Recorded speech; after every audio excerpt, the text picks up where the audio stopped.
Welcome to another Whiteboard Wednesday. Today we are going to talk about packaging for the e-commerce products.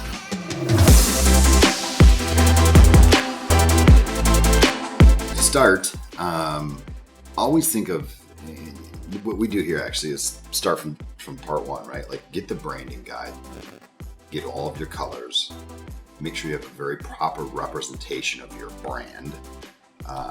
And very relative to using that branding guide is the styling and the design features, and I'll show you that in a second. It's very important you stay consistent, right?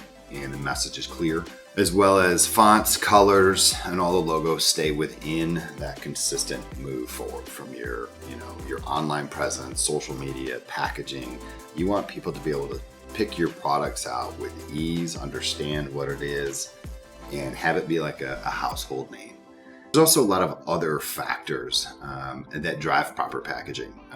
Don't forget your target audience is one, and about age, gender, demographics, the challenges that they face, the challenges in that area. We've seen some rebranding and packaging going on with some big name products in the market. Just due to the last decade of change and changing who we are and changing in how we want to represent the company and the branding moving forward. Maybe the original branding was back in the 70s and 60s and you just want it to be more current. Again, if you're going to do a change like that, we have to make sure that it is resembling change online, resembling change everywhere else. You can't just change a box and expect somebody to know who you are again, right? You have to go through that full front change and probably even revisit your why. Packaging should be easy to open. Everything doesn't have to be totally child-proof necessarily, right? But it does have to be sealed properly if it's, some of those products are too hard to open. So that's a turn off for a client, turn off for a mom who's a busy mom with a bunch of children running around, can't open it, got to run around and try to find a pair of scissors, which somebody was using in their art that day, right? Keep that in mind. Easy to open, easy to use, easy to get to, and it should not be anywhere misleading. So if you're working with children or toddlers or adults, make sure that everything is relevant.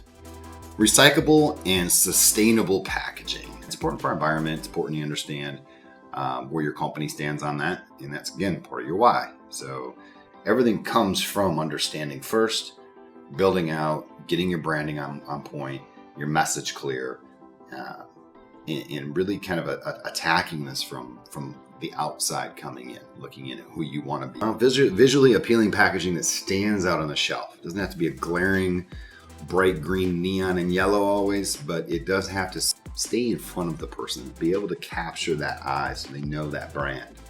One of the all-time favorite when I go to a store is Tony the Tiger, right? I mean, Frosted Flakes. It's just everywhere you go in the world, you know what it is. It's so simple. It's so on point.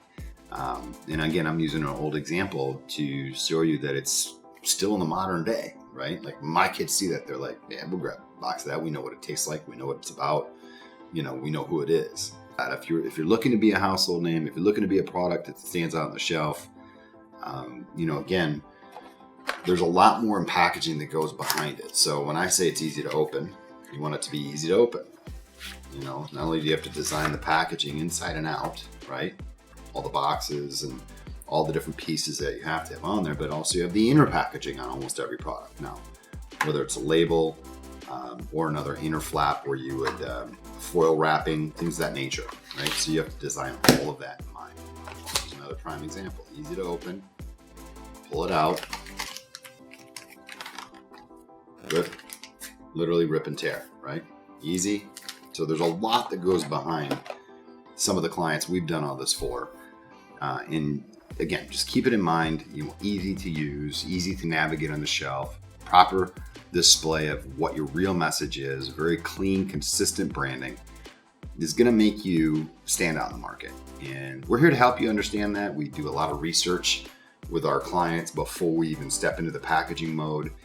And I feel that, today's world's different than it was before. A lot of online shopping. So again, our retail storefront might be your monitor. And when you're going through 15 different products in your category, how are you going to stand out to that person?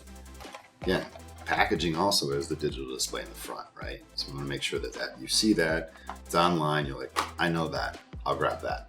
So again, it's not just walking through the store anymore. A lot of people are getting things delivered. So your digital imprint, your physical packaging, knowing what we're gonna get when we do order it online, because it's easy to open, it's great, it's throw it in your purse, go, we can rip the top. Anything that you can do to make it an easier consumable product or usable product to the end person, right? Real person using your product is super important. Hope you got something today. If you have any questions, please feel free to do a consultation. Again, welcome to our Whiteboard Wednesday on e-commerce packaging, and I'll be back to you next week. Have a good one.